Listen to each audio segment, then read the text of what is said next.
I can confidently say this is the only trading video you will ever need. Years ago, I started my journey as a trader with little to no experience, just like you watching this video.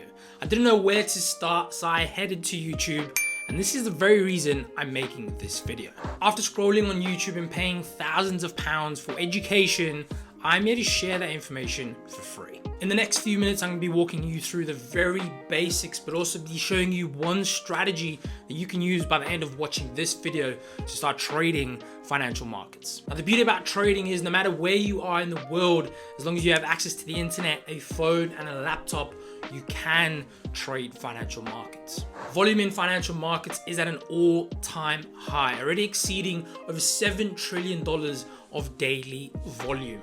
And with volume at such an all-time high, I want a piece of that pie, and I'm sure you do too. So sit back, relax, let's jump straight into the video. What is trading?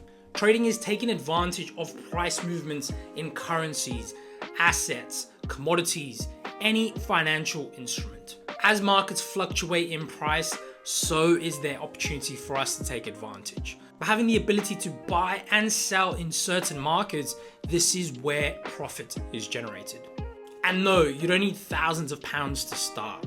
Your profit, however, is going to be very relative to your account size. If you're trading with £1,000, aiming and hoping and dreaming for hundreds of thousands of pounds in profit is not going to happen. It may happen further down the road, but it's certainly not going to happen overnight. Now that we got that all out the way, let's dive into further detail. Firstly, you're going to need two apps, Tradingview and MetaTrader 4 or 5. Now, these two applications are going to be your bread and butter as a trader. Tradingview is where you're going to be doing most of your work. This is where you're going to be analyzing the market, looking for valuable setups, and that is where profits really made. MetaTrader 4 or 5 is going to be your execution platform. So I recommend you treat it exactly as what I've just said. You're going to be executing on those platforms. Once you've placed your trades, ignore that app, focus solely on Tradingview.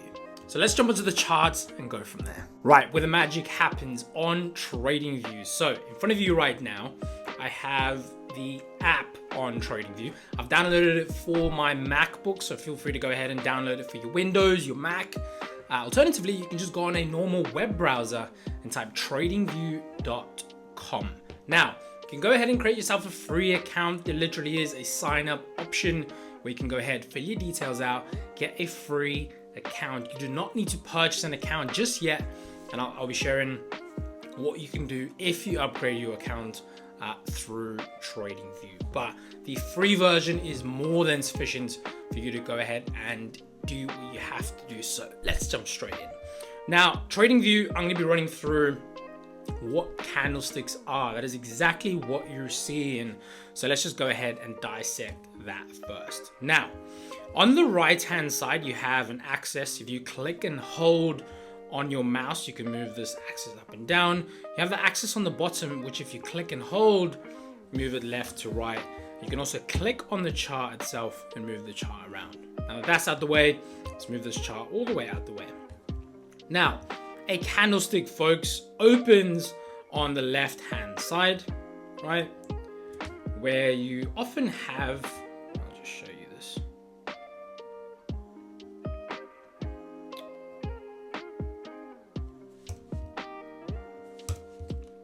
Right, folks, a candlestick. Let's just run through that. This is a bullish candlestick, and then we can also just duplicate that, and we can have a bearish candlestick. Now, draw the wicks in quickly and just show you.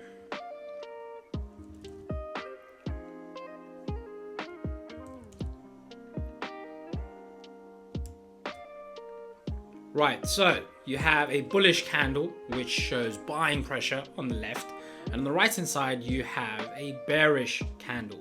Now, on a bullish candle, the market opens on the left hand side. It has the low of the day, it has the high of the day, and it closes on the right hand side. So, the very next candle would open over here, right? And then continue so forth.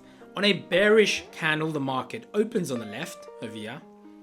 It has the high, it has the low, and it closes on the right hand side. So if there were another candle, the next bearish candle would open on the bottom end of that candle, right? So try and keep that in mind. When you are looking at these candlesticks represent the strength or the weakness of one currency, one asset against the other. If you're looking at the euro, that is often weighted up against the dollar. If you're looking at the pound, you can weight that up against the dollar. If you're looking at gold, gold's value is measured in US dollars. So if the value of gold appreciates by $10 an ounce, that is a big move. We can go ahead and capitalize on that, but more of that later in the video. Now, candlesticks, just to wrap this up ever so briefly, this over here is known as the shadow or the wick. This shows you where price once was. So at one point, the market traded all the way up here, and then it's closed all the way down here. So the shadow shows you where the market has been. So try and keep that one in mind. But let's go over to the market right now. We can go ahead and look at the candlesticks. And I'm also going to show you the characteristics of my candlesticks. So you can go ahead and pause the video once I do. So you can copy the settings and your charts will look exactly like mine. So over here, pause the video, copy these settings. I have a green, obviously for the bullish candle, red for the bearish candle, and I have my borders and my wicks all black. Do this, trust me. Small little hack for later. You can go ahead, status line, you can change any of the details there. You can have the volume at the bottom of the chart. I personally don't like it. Scales and lines. I would recommend always keeping your charts clean. That is something for me, very, very important, is my chart hygiene. If I can see what is actually happening on the chart, I have a better opportunity of making sense of what's going on, and hence better trade setups, better decisions I can take on the chart, because there's actually money involved here. So with that said, you can go ahead to your canvas as well. Make sure your background is solid, right? No funny colors and all that nonsense. I like to have my charts completely clean. So you can go ahead, erase your background, your grid lines, get rid of those. We don't need any of that for now. The watermark, untick that. And yeah, your charts should look as clean as mine. Go ahead and feel free to add a background. I know some people struggle with their eyes staring at the white charts the whole day or a couple of hours a day may affect your eyes. So if you feel free to make it a dark gray or whatever you like, really. It's at your preference. This is where you're going to be doing a lot of your work. A lot of the foundations that you're going to be putting in is going to be on Tradingview. So play around with it, have as much fun with it as you want. And yeah, this is where your money will be made. So looking at Tradingview, we're going to run through a few things. On the top left-hand side, you're going to have something known as the cross. I love the crosshair. The crosshair is literally something that you can drag around with your mouse. You're going to go ahead and use this to identify key areas of interest in the market. So before I even run through anything else on the charts, I want to also just show you on the top left hand side, that's going to say DXY. Now this is the dollar index, the DXY, but for an easier example, I'm going to show you Euro USD. I'm going to go ahead, delete everything on there for now. We can delete this alert as well. We'll get to that in a second. Now, Euro USD, where have I got that from? So I click here on the top right hand side, just move this out the way, and you can go ahead and click the plus sign and you can search for whatever symbol you want. Now for myself, I prefer the FXCM or the Oanda data feed. These are brokerages that give their feed to Tradingview on where the market's currently trading on their brokerage. So go ahead, use that. Don't abuse it. Choose one of them. I prefer FXCM. So we're going to use that for this example. So that's the one I've already have selected over there. Now, what is Euro USD, right? This is the euro weighted up against the dollar.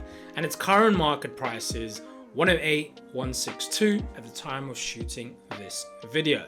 Now, with that said, you want to remind yourself that fluctuations are going to happen every single day, right? This is where profit's made. Now, if I just go to the 1 hour time frame for a second, you can clearly see that the market has been in a downtrend, right? How can we see this? Let's go ahead and take a trend line. market's to the downside, right? The market's going down. This is not the correct way to draw a trend line, by the way. I'll show you how to draw a trend line properly in a second, but the market's going down. It's not going up. To show you a better example of a bullish market right now, you can go ahead and look at the Dow Jones. The Dow Jones has been on a bullish run. Price is trending to the upside. And I want to pause this here for a second and just look at you and tell you what we're doing. As traders, we're looking for value. That means if you want to buy something, you want to buy from the lowest possible price. And there again, you want to be buying low. If you're a seller, right, and you're looking to sell something, you want to sell from the highest possible place, right? So we want to be buying low, we want to be selling high. Carry that 4-word sentence in your mind wherever you go. Whenever you look at the market, ask yourself, if I want to be selling something, is there a possible place where I could sell it a little bit higher? Maybe. If you're looking to buy, is there a possible price a little bit lower that I'm able to buy from? Keep that in mind. That'll save you a lot of money in mistakes. Now, let's go back to Euro USD for a second. I just want to run through pretty much what to look for, how to start. Now, on the top on Tradingview, you are going to have the option to toggle through the time frames. Now, the most important ones are the monthly, the weekly, the daily, the 4-hour, and the 1 hour. If you're completely new, I wouldn't recommend going any lower than the 1 hour time frame. And the reason I say this is a lot of traders get very caught up on the lower time frames, and that's where a lot of money is lost. In my opinion, you want to really be using the higher time frames, and that's going to be guiding the direction of price.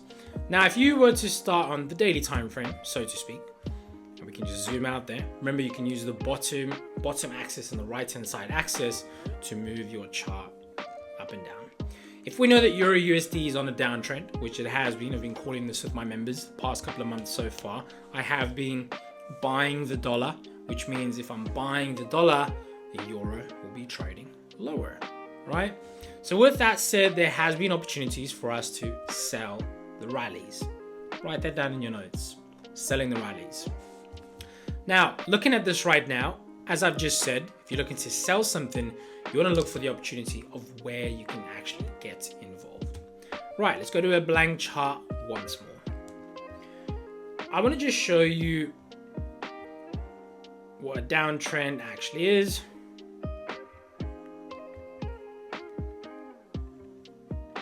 Right, keep that in mind. So with that said, you can see this is a downtrend. The market is creating lower lows and lower highs. So we're going to say lower low. I'm going to go ahead and copy that.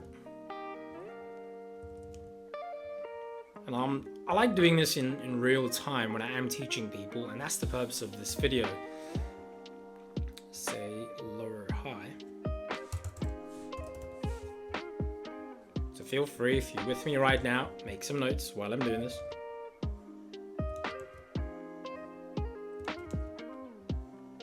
Cool. This is a downtrend. This is where the market is trending to the downside. How do we know that? So the market is creating a fresh low every single time. How do we know that there, folks? We can go ahead and literally just map out the lows, right? And once the market just passes that low, we know we're in a downtrend. Sellers are taking control. Your job is not to buy this market. Your job is to sell this market. Where do we sell from? The highest possible price. That is it. In this instance, how do we affirm a downtrend when the market does not pass the previous high? Right? So buyers are very exhausted and we continue to the downside. Buyers are very exhausted, continue to the downside. I'm going to show you on Euro USD exactly that after this. If you look at this, the market is trending to the downside. We want to sell the rallies, right? That's all we want to do. So let's go back to the charts now, and I'll actually show you how you could have done that. We'll go down to the 4-hour time frame, and we'll see the exact same pattern we just saw. We have a high, we have a lower low because we took out this previous low. We have a lower high, lower low, lower high, lower low, lower high, lower low, lower high. We have ever so briefly right now created a fresh new high. I'm going to be speaking about that in a second. So what does this show us, folks? This shows us that the market is trending to the downside. What is the secret, Jan? Something I want you to write down in your notes, or pause this video and take a note. If the market is creating new lows all the time, use that. Use that. This is not an opportunity for you to buy. This is simply an opportunity for you to sell the rally. That's it. Basic market psychology.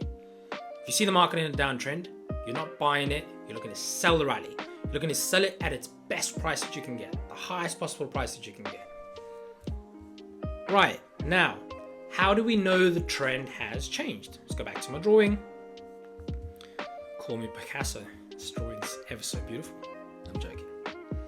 Right, if the market then essentially takes out, and we'll draw this in green, the market takes out a previous lower high, what does it do? It has then essentially made,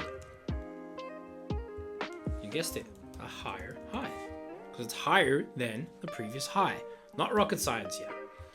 What can we then do? We want to then look for a higher low. What does that mean, folks? That means, oops, clicked the wrong button there. That means we've created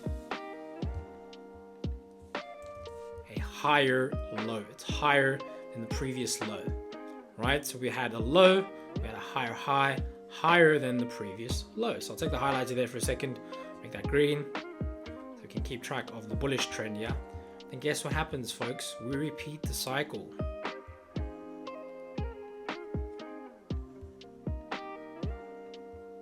This is essentially what we're doing.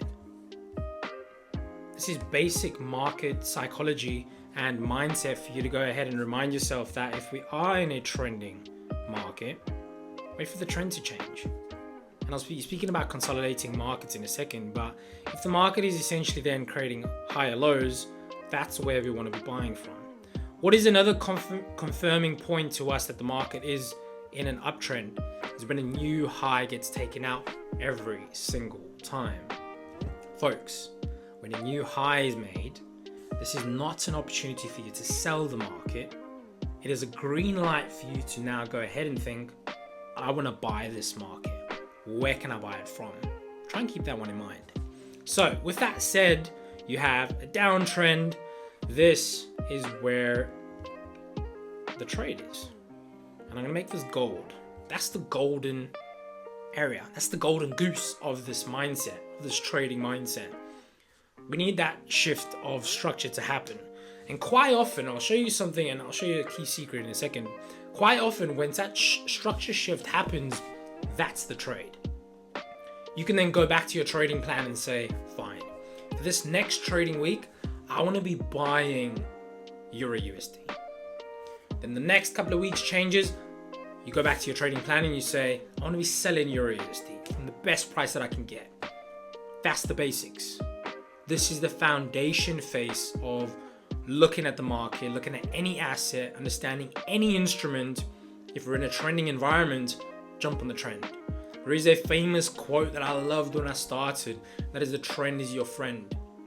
If you're constantly going against the trend, you are betting against something. It's like swimming against the current in the ocean. It's extremely hard. If you haven't done it, don't try, because you may just struggle. But that's trading against the trend. Yes, you may get lucky here and there, but it's not guaranteed.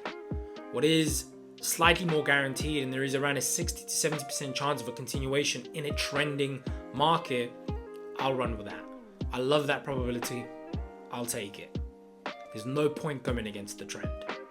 So I'll scroll back ever so briefly in time and we'll run through the change in structure in Euro USD on the 4-hour time frame. The 4-hour time frame for doing this is the best time frame. Now, look at the market, how the market is, and I'll just make this red for the downtrend.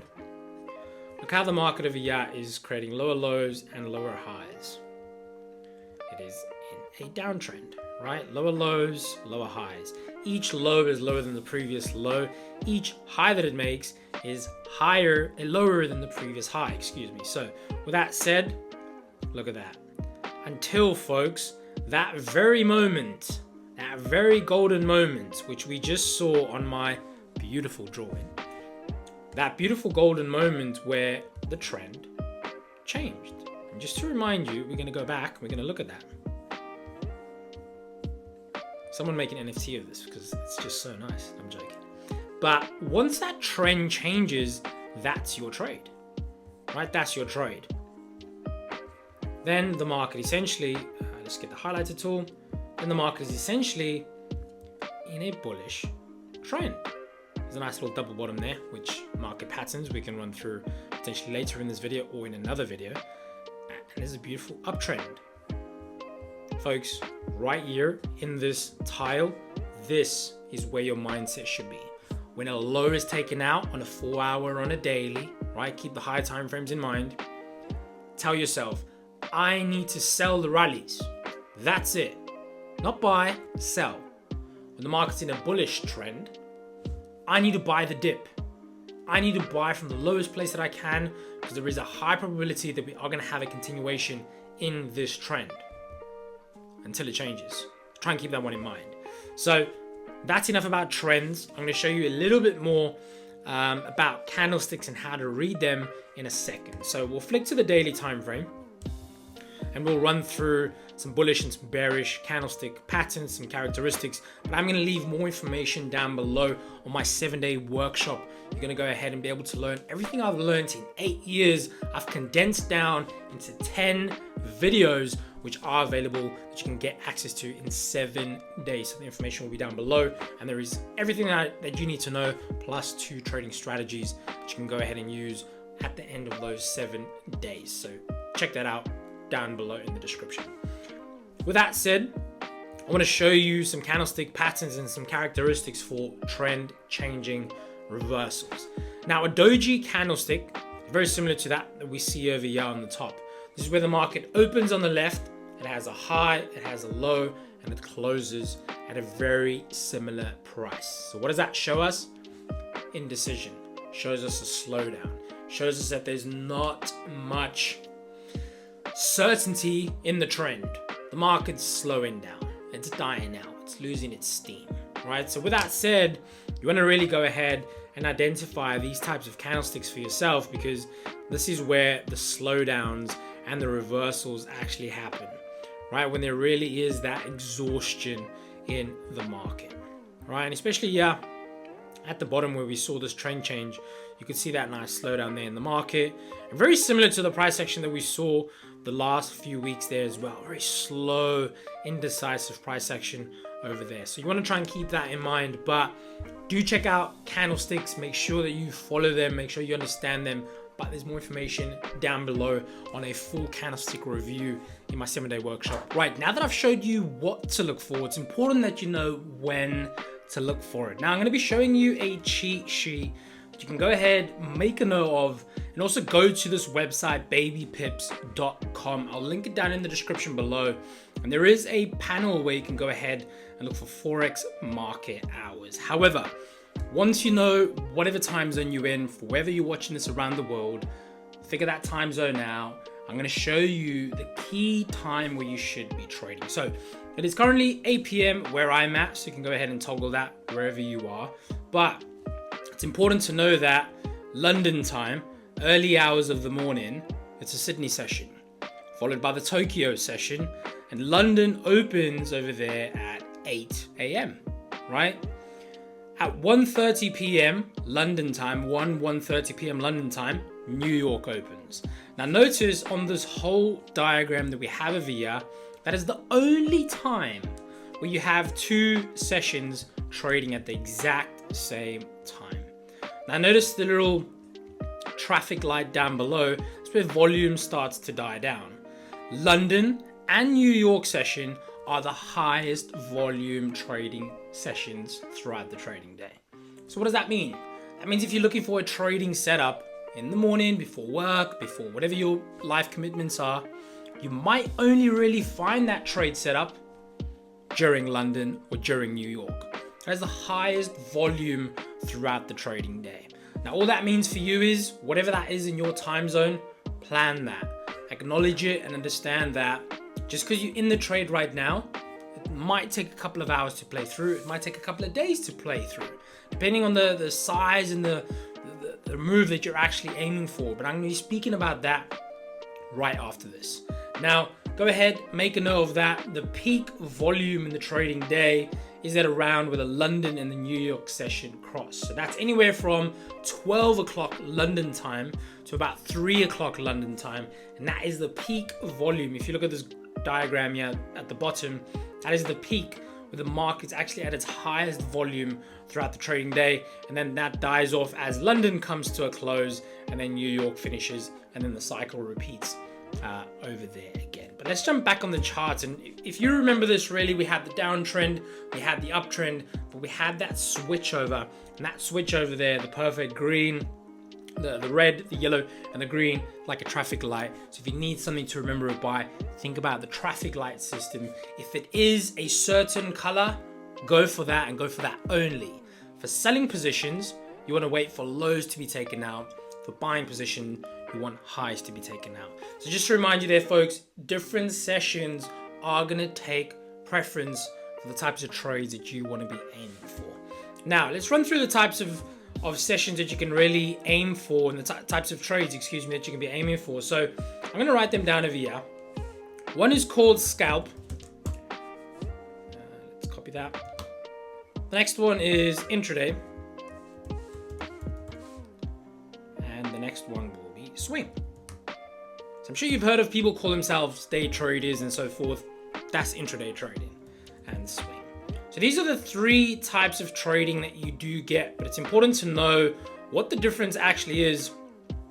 Let's get that in the middle. What the difference actually is, more importantly, does it actually matter? Now, a scalp trade is when you're entering the market for anywhere between 5 and 10 pips. You're getting into the market, you're catching a very small price movement, and that's it, you're out. An intraday trade is where you're holding the trade throughout the session, throughout the day, and you're looking to capitalize from the low of the session to the high of the session. So you're trying to catch the entirety of the whole move.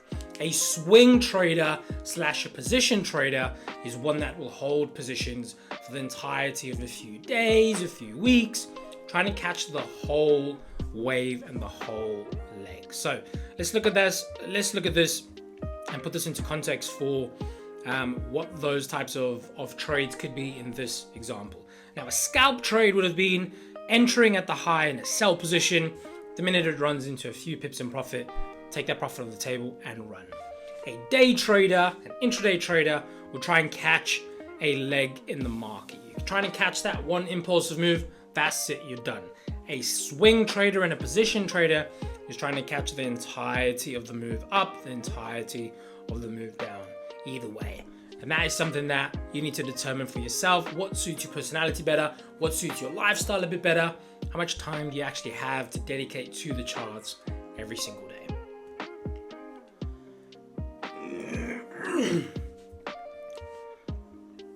Right, the second thing I'm going to teach you now is risk to reward. Without risk to reward, folks, no trader, and I mean no trader, will have longevity in the game. Try and keep that in mind when you are trading. There is risk involved. You need to always consider your downside for that upside gain. So on the left hand side of here, you have the option to draw trend lines, you have the option to do Fibonacci, you have the option to take the highlighter tool, I'm sure you saw me use that earlier, the rectangle tool, and so much more. Down over here, you have the projection panel where you can choose a long position. We'll click that down. And you can choose a short position. Now, what is this? This simply shows you where your entry would be, which is this price point over here. The top of the green is your target, your profit target, and the red will obviously be your stop loss. Anything, as a rule of thumb, anything greater than a 2-to-1 risk reward is a great risk reward tool. That means for every £1 that you're risking, you're going to be making £2 profit. If you have a 1-to-3 risk reward, right, so you're looking for a higher target, that means for every £1 that you're risking, you're going to be making £3 back. If you're risking £100, you're going to be making 300. If you're risking 1,000, you're going to be making 3,000. And let me let you in on something. That is what I love about trading. It's about how scalable it is. For the same work that one person's doing to make £1, £10, there's other people out there making tens, hundreds and millions of thousands, and I got my numbers confused there, but hundreds of thousands, millions, tens of millions. It can happen. So try and keep that one in mind. So trading is really scalable, but you have to consider your downside. No matter how much money you're trading with, you've got to consider that downside. Anything can happen. So really looking at this there, folks, your objective and your mission is to buy low, sell high. We covered that. It's also to manage your risk while doing so. So this example that I have over here, let's just say you notice the market's now in a downtrend. You notice the market has just made a lower low. You wake up in the morning, you do your analysis, you see the market has made a lower high. What did that look like for you then? You want to enter the market.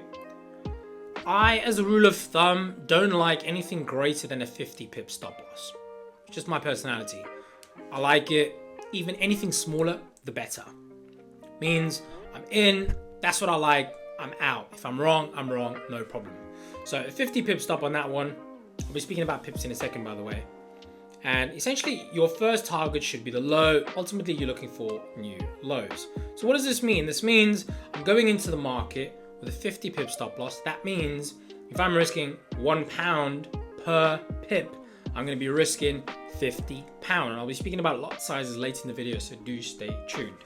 If I'm risking £56 in this position, I'm going to be making £203. So that's a nice little 1 to 3.6 risk reward over there. On the upside of here, if we do see this market has converged to the upside, let's say we missed the first initial leg, then we do enter into a long position, a buy position, again with a 50 pip stop loss. And we're essentially looking for the first target, which is the previous high, ultimately looking for fresh new highs. It's a similar risk reward. So if you look over here to the downside, 3.63 to 1. So for every £1 I'm risking, I'm making 363, or for every £10, I'm making 36. For every 100, I'm making 360. So you want to try and keep that there in mind. Same thing on the long position. If I was risking, yes, a 3.65 risk reward, that means I'm risking 50 pips to make 200. Right, so you want to try and keep that in mind. Always go for a 1 to 2 or 1 to 3 risk reward, right? To try and keep that one in mind. But let's go over to lot sizes and discuss what lot sizes actually are. Now, if you place a lot size and you get the opportunity to place one standard lot, right? Depending on your account size, I'll be covering risk management in further detail, probably in the second part of this video, so it doesn't get too long. I know people have a short attention span. I'll try and keep this straight to the point. If you're trading a one standard lot, this means on the brokerage, you are essentially risking $10 or £10 on average per point, depending on which brokerage you have, depending on what instrument you're trading. Some exotics have a lower price per pip. However, for myself, in terms of my risk, I'd rather give myself that buffer on the top end and consider it as £10 $10 as the max per point. Now, what that means is if I have a 30 pip stop loss and I'm going with 1.00, I can then go ahead and say, okay, fine. I always need to calculate my risk, right? So that means I'm going to take $10 for instance right now, and I'm going to times that by 30 pips. That means I have a 300 pip risk on this trade. So if this trade goes against me, I'm going to lose $300. Am I okay with that? If I am, enter the trade. As a rule of thumb, depending on your expectations of the markets, depending on what you want to achieve with your capital, I personally don't like risking more than 1 or 2% on my trades.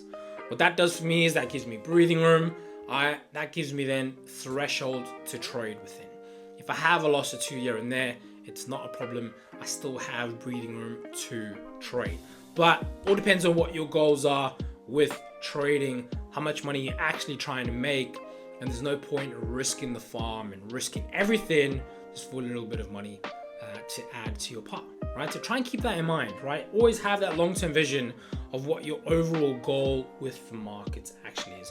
So I'll say that again, if you're trading and you trade with a 0.10, that means you have a $1 or £1 per point. Right, £1 per point, £1 per pip, same thing. So that means if you go ahead and you enter one of these trades over here, and you're entering with a 0.1, that means that's £1 per pip. So if you lose one of these trades, that's £56 that you will lose. But if you hit the target, that's £207. So try and keep that one in mind. But just to run through what a pip is pricing percentage, right? Or pricing points. That is where the market is and where it could go. So looking at the likes of Euro USD, there is a measuring tool here, by the way, that you can measure pips, right? So let's just show you on the actual market. So let's go to the hourly. So Euro USD right now, over the past couple of sessions, has moved 19 pips to the upside. So that means if you had a one standard lot size and you were in a buy position right now, right? What is the market in? The market is in an uptrend. What is happening? Higher high, higher low. If you were in a buy position right now, what would you be doing? You would be capitalizing on the market trading higher, and you would be 20 pips in profit, for example. But all this is, folks, as a rule of thumb, if you look at the market here on the right hand side, it's trading at 1.08. It is now trading at 1.08200. That is 20 pips. But if you're never sure, go ahead on Tradingview, take the measurement tool, click where you want, drag to where it is, and that will show you on the right hand side how many pips that is. That'll also show you the percentage that the market's actually moved for that to equal 25 pips. So let's just say you were to enter into a long position, right, for argument's sake, and you went in with a 50 pip stop over here, and you were essentially looking for the market to trade much higher over there, right? What are you doing? You are then figuring out your risk reward. You understand, I don't know why that's gone dark. There we go. So essentially you're looking for a 2.3 risk reward on this trade. So you'd be risking 50 pips to make 120 pips. Now, think about the highs and lows. Think about everything I've showed you so far, but never get greedy. Always target a previous high first. Keep that one in mind. So let's summarize where we are. If you're in a trending market, there is at the very least a 60 to a 70% chance that you're going to have a continuation trade on that exact trade, right? And there's no point going against the grain. You're wasting your time. If the market is creating new lows, try and sell it. If the market's creating new highs, try and buy it. Let's jump straight into the next topic. Right, folks, the next lesson is going to be on part 2 of this beginner video series. Hope you've enjoyed this video so far. Don't forget to check out the 7-day workshop that I have linked below. If you do go ahead and sign up for that, you are going to get access to an insider Telegram group of mine that I have, where I do share my trade ideas, my lessons, my mindset, so you're not alone on this path. But go ahead, drop a thumbs up on this video, drop a comment if you've enjoyed this video, and do stay tuned for part 2 of the beginner series. But I hope this has helped you. Do look out for the very next video. Peace out. Bye-bye for now.